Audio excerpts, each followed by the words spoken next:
Bharatiya Janata party की हिंदुत्व की राजनीति का पहला सबसे बड़ा चेहरा लालकृष्ण आडवाणी। बिल्कुल।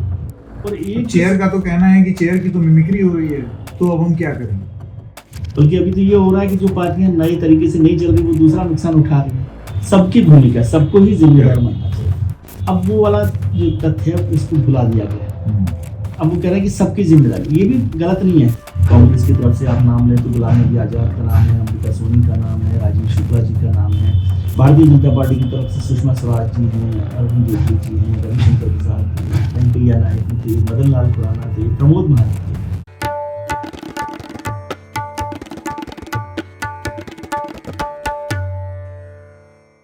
नमस्कार, द रेड माइक में आपका स्वागत है। दो एक चीज खबरों की दुनिया में आज भी हो गई, और शुरुआत हुई चंपत राय जी के एक बयान से, जिसमें उन्होंने ये कह दिया कि मैंने गुजारिश की है एलके आडवाणी और मुरली मनोहर जोशी को कि वो ना आए। मुझे नहीं लगता हमारे जो अभी मेहमान हमारे साथ हैं विजय त्रिवेदी जी, उनसे बेहतर एलके आडवाणी को, मुरली मनोहर जोशी को, उस समय की भारतीय जनता पार्टी को, अब की भारतीय जनता पार्टी को और इन बदली हुई परिस्थितियों को कोई और ज्यादा बेहतर तरीके से समझता है। विजय जी, बहुत बहुत धन्यवाद रेड माइक में आने के लिए। बहुत बधाई आपको रेड माइक के लिए। और जैसे आप हमेशा बेहतर काम करते रहते हैं वैसे ही बेहतर काम करें, इसकी भी बहुत शुभकामनाएं। Thank you. मेरा आपसे सवाल ये है विजय जी, इस बयान को, मतलब मैंने आज तक ये सुना है कि लोग न्योता देते हैं कि आप आएं, ये तो न्योता था कि आप ना आएं। इसको आप किस तरीके से देखते? देखिए, वो चंपत राय जी विश्व हिंदू परिषद के बड़े नेता हैं और श्री राम जन्मभूमि का काम सारा वो देख रहे हैं विश्व हिंदू परिषद की तरफ से। और उन्होंने किस मकसद से कहा, इसकी बहुत सारे मायने निकाले जा सकते हैं। लेकिन उसके बाद एक और डेवलपमेंट हुआ कि जो राष्ट्रीय स्वयंसेवक संघ है RSS, उसके सर कार्यवाह दत्तात्रेय होसबोले आज उनके पास, लालकृष्ण आडवाणी जी के पास पहुंचे। रामलाल जी जो संपर्क प्रमुख हैं वो भी गए, और विश्व हिंदू परिषद के अंतर्राष्ट्रीय अध्यक्ष भी लालकृष्ण आडवाणी जी से मिलने गए और उन्हें इनवाइट किया और कहा कि आप आएँ। और लेकिन वो उनकी चिंता जो उन्होंने बताई कि भाई स्वास्थ्य की वजह से उनको नहीं बुलाना चाहिए। मुझे नहीं पता है कि आडवाणी जी का स्वास्थ्य कैसा चल रहा है, हालांकि बहुत उम्र दराज है, 96 के वो हो गए हैं, और डॉक्टर जोशी भी 90 के करीबन हो रहे हैं इस जनवरी में। लेकिन उन दोनों के बिना राम जन्मभूमि की कल्पना करना भी शायद ही कोई सोच सकता है। मैं लालकृष्ण आडवाणी जी के साथ जो रथ यात्रा हुई थी, पहली रथ यात्रा 90 में सोमनाथ से अयोध्या तक की, जो उसमें उनके साथ रहा, और उस यात्रा ने ही राम जन्मभूमि के लिए एक राजनीतिक आंदोलन तैयार किया, उसकी जमीन भी तैयार की कि वो लड़ाई आगे तक बढ़ी जा सके, और वो आगे बढ़ी। उसमें सबका अलग योगदान है, लेकिन लालकृष्ण आडवाणी के उस योगदान को कोई कम करके नहीं आंक सकता। आप उन्हें इनवाइट करें ना करें, और शायद कोई भी ऐसा आदमी नहीं होगा जो राम जन्मभूमि में लालकृष्ण आडवाणी की कल्पना ना करे कि उनके बिना ये साकार होता। तो मुझे लगता है कि कोई भी व्यवस्था करके उनको वहाँ बुलाना चाहिए था। और डॉक्टर जोशी को भी 6 दिसंबर को भी लालकृष्ण आडवाणी, मुरली मनोहर जोशी, विनय कटियार, उमा भारती, सब लोग वहाँ पर मौजूद थे, तो वो सभी लोगों को वहाँ रहना चाहिए। लेकिन ये भी सच है कि आज वो सब लोग इस पूरे मूवमेंट के, जो आज सबसे बड़ा ऐतिहासिक दिन होने वाला, उसमें नहीं है। इसमें उनका एक्टिव रोल नहीं है। एक्टिव रोल नहीं हो तब भी मुझे लगता है कि उनको किसी भी तरह से वहाँ बुलाना चाहिए था, और नहीं बुलाना हो तब भी ये बात नहीं होनी चाहिए थी कि वो ना आए। ये तो उनको स्वास्थ्य के हिसाब से देखना है। लेकिन वो आए या ना आए, राम जन्मभूमि आंदोलन को लालकृष्ण आडवाणी और डॉक्टर जोशी से अलग नहीं किया जा सकता। आपको लगता है कि वो प्रयास किया जा रहा है अलग करने का? क्योंकि जो बयान था वो ये कह रहा था कि सेहत की वजह से जी। तो आपको लगता है कि, क्योंकि ऑफिशियली वो पलट के ये कह सकते हैं कि हमने ये थोड़ी कहा है कि आप ना आए, हमने तो ये सुझाव दिया है कि आप ना आए। जी, तो ठीक है बात, लेकिन इससे 2 साल पहले की बात कीजिए। आज 2023 है, जब राम जन्मभूमि का भूमि पूजन हुआ था, तो 2 साल कम उम्र रही होगी। तब भी उन लोगों को याद नहीं किया गया। इस रेफरेंस को भी आप ध्यान रखें। मैं ऐसा नहीं मानता कि चंपत राय जी के मन में ये होगा कि वो नहीं आए। हो सकता है कि वो स्वास्थ्य की वजह से या उनकी चिंता करते हो, क्योंकि चंपत राय जी लोग भी मूवमेंट से लंबे समय से जुड़े रहे हैं, और वो लोग समझते हैं कोई भी कारण रहा हो, मैं तो उन दोनों के स्वास्थ्य की भी शुभकामनाएं देता हूं, और मैं समझता हूं कि वो वहाँ रहते तो उस पूरे कार्यक्रम की भी भव्यता बढ़ती और लोग समझते कि किसी आंदोलन में, क्योंकि लालकृष्ण आडवाणी ने जितनी आलोचना राम जन्मभूमि मंदिर को लेकर खुद सही है राजनीतिक तौर पर, और वो एक जमाने में तो विलेन हो गए पार्टी में, उन्हें एक हार्ड कोर लीडर के तौर पर एस्टेब्लिश किया गया। और मैं उस रथ यात्रा को याद करता हूँ कि एक रात एक शहर में, हम राजस्थान में शायद उदयपुर में, रात को 2 बजे रथ यात्रा में थे और पूरा शहर, समझिए उदयपुर में एंट्री से एग्जिट तक पूरा शहर जगमग दिवाली की तरह से जगा हुआ था रात को 2 बजे। और लोग लालकृष्ण आडवाणी की नहीं, उस बस को, जो रथ था उसको छूकर महसूस कर रहे थे कि वो राम जन्मभूमि से जुड़े हुए हैं। तो उस तरह का स्नेह और आकर्षण भी मैंने देखा है, और पूरे मूवमेंट को जिस तरह से राम जन्मभूमि रथ यात्रा ने बनाया, वजन दिया, ताकत दी, वो बहुत महत्वपूर्ण है और उनको याद ही किया जाना चाहिए, ऐसा मैं समझता हूँ। क्या कारण रहे होंगे मैं नहीं जानता। तो आपका ये कहना है कि आज तो सेहत की बात है, लेकिन इससे पहले भी उनको नहीं, उनकी अनुपस्थिति जो है, शिलान्यास के वक्त भी अनुपस्थिति रही थी। हाँ, तो वो एक मैसेज देता है।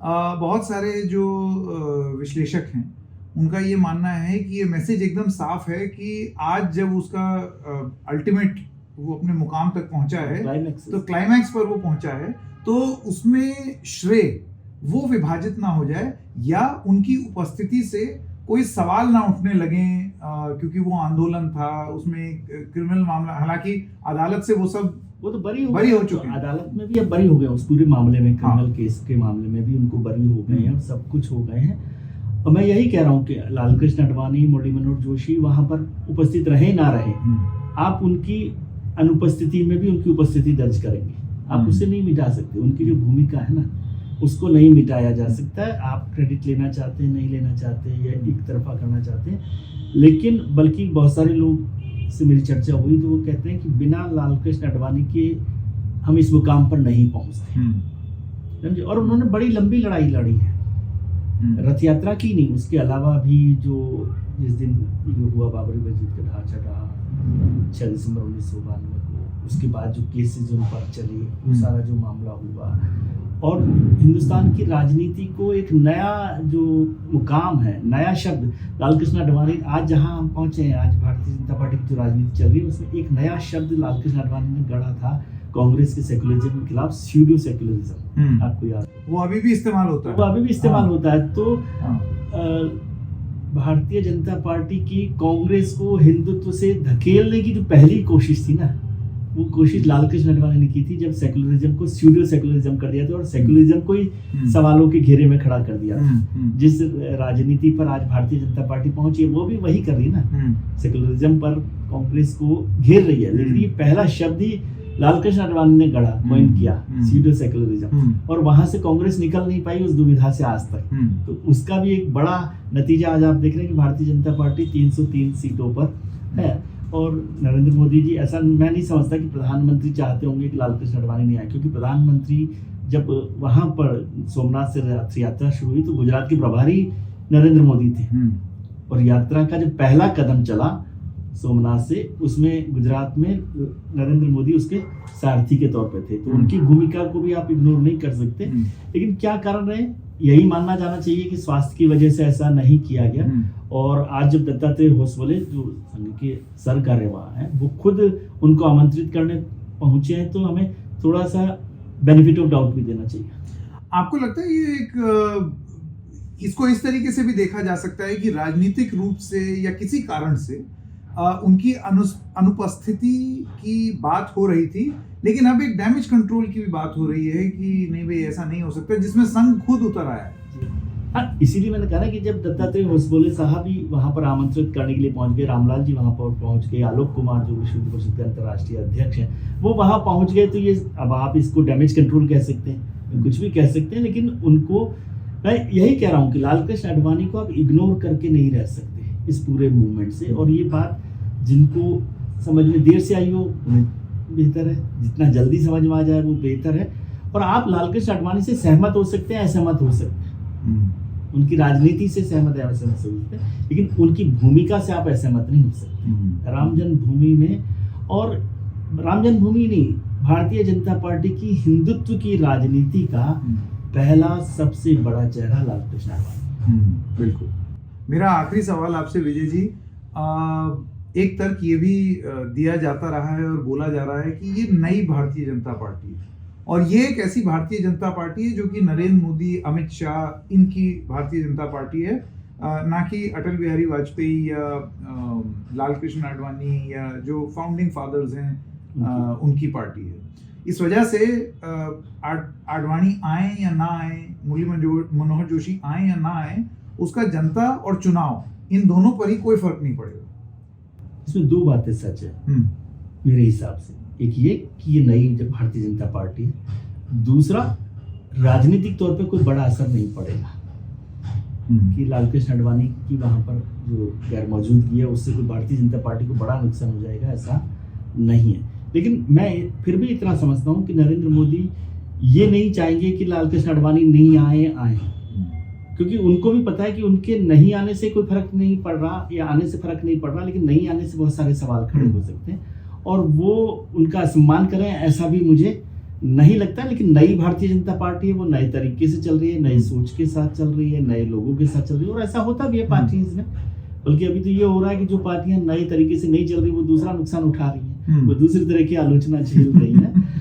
तो ये चलता रहेगा। लेकिन लालकृष्ण आडवाणी को आज की भारतीय जनता पार्टी की वोट राजनीति से मत जोड़कर देखिए, लेकिन भारतीय जनता पार्टी से जोड़कर देखिए, और आप नहीं भी जोड़कर देखेंगे तब भी उनको आप अलग नहीं कर सकते। बहुत बढ़िया। एक सवाल मैं आपसे पूछना चाहता था, ये जो विपक्ष के 141 एमपीज एंड काउंटिंग, मतलब वो सस्पेंशन ही हुआ चला जा रहा है, ये ऐसा पहले कभी नहीं देखा गया है, इसको आप किस तरीके से देखते हैं? गंभीर मसले के तौर पर मैं देखता हूँ कि एक साथ इतना बड़ा सांसदों का सस्पेंशन हो रहा है।